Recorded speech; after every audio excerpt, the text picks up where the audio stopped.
ദൈവത്തിന് മഹത്വം. നമ്മുടെ പ്രതിദിന ആഹാരം മെയ് 17.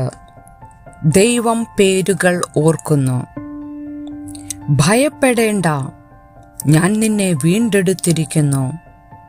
ഞാൻ നിന്നെ പേർ ചൊല്ലി വിളിച്ചിരിക്കുന്നു. നീ എനിക്കുള്ളവൻ തന്നെ.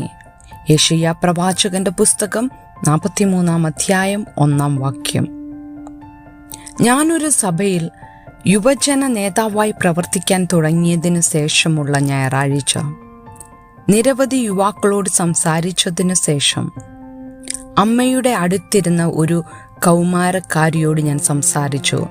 നാണം കുണുങ്ങിയായ പെൺകുട്ടിയെ പുഞ്ചിരിയോടെ അഭിവാദ്യം ചെയ്തപ്പോൾ ഞാൻ അവളുടെ പേര് പറഞ്ഞ് അവൾ എങ്ങനെ ഇരിക്കുന്നു എന്ന് ചോദിച്ചു.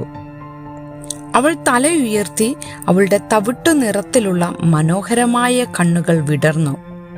അവളും പുഞ്ചിരിച്ചുകൊണ്ട് ചെറിയ സ്വരത്തിൽ പറഞ്ഞു, താങ്കൾ എൻ്റെ പേരോർത്തു. പ്രായപൂർത്തിയായവർ നിറഞ്ഞ ഒരു സഭയിൽ നിസാരക്കാരി എന്ന് തോന്നിയേക്കാവുന്ന ഒരു പെൺകുട്ടിയെ പേരെടുത്ത് വിളിച്ചുകൊണ്ട് ഞാൻ വിശ്വാസത്തിൻ്റെ ഒരു ബന്ധം ആരംഭിച്ചു. അവളെ കണ്ടുവെന്നും വിലമതിച്ചു എന്നും അവൾ തിരിച്ചറിഞ്ഞു. യെശയ്യാവ് 43 ഇസ്രായേലിയർക്ക് സമാനമായ ഒരു സന്ദേശം അറിയിക്കാൻ ദൈവം യെശയ്യാ പ്രവാചകനെ ഉപയോഗിക്കുന്നു. ദൈവം അവരെ കാണുകയും വിലമതിക്കുകയും ചെയ്തു എന്ന സന്ദേശം അടിമത്തത്തിൻ്റെ കാലത്തും മരുഭൂമിയിലുള്ള യാത്രയിൽ പോലും ദൈവം അവരെ കാണുകയും പേരിലൂടെ അവരെ അറിയുകയും ചെയ്തു. അവർ അപരിചിതരായിരുന്നില്ല, അവർ അവനുള്ളവരായിരുന്നു. അവർ ഉപേക്ഷിക്കപ്പെട്ടതായി തോന്നിയിട്ടുണ്ടെങ്കിലും അവർ വിലപ്പെട്ടവരായിരുന്നു. അവൻ്റെ സ്നേഹം അവരോടൊപ്പം ഉണ്ടായിരുന്നു. കൂടാതെ ദൈവം അവരെ പേരിനാൽ അറിയാമായിരുന്നു എന്ന ഓർമ്മപ്പെടുത്തലിനോടൊപ്പം ദൈവം അവർക്കായി എന്തെല്ലാം ചെയ്യുന്നു എന്ന കാര്യവും പങ്കുവച്ചു.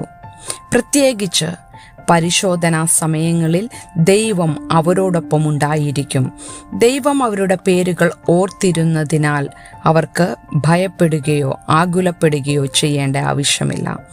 ദൈവത്തിന് തൻ്റെ ഓരോ പൈതലിൻ്റെയും പേരുകൾ അറിയാം എന്നത് ഒരു സന്തോഷ വാർത്തയാണ്. പ്രത്യേകിച്ചും ജീവിതത്തിലെ ആഴമേറിയതും ബുദ്ധിമുട്ടുള്ളതുമായ വെള്ളത്തിലൂടെ നാം കടന്നു പോകുമ്പോൾ.